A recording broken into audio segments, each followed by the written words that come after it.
मेरा नाम जाडेजा राजूबा हितेंद्र सिंह है।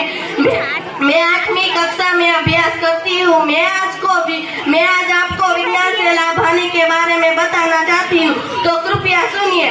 यह विज्ञान का युग है। विज्ञान ने हमें तरह तरह की सुविधा दी है। इनके कारण हमारे जीवन में आश्चर्यजनक परिवर्तन आया है।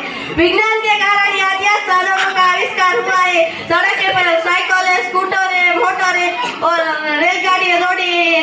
रिक्शों में भी एक साथ हजारों यात्री यात्रा कर सकते हैं। हवाई जहाज पलक झपककर यात्री को दूर दूर पहुंचा सकता है। बिजली के आविष्कार ने दुनिया में क्रांति कर दी है। इस प्रकार आज दुनिया भर में विज्ञान का बोलबाला है। रेडियो, सिनेमा, दूरदर्शन, कंप्यूटर आदि साधनों मनोरंजन और विज्ञान के द्वार खोल दिए। दवा की दुकानों पर हर बीमारी की दवा मिल जाती है। मनुष्य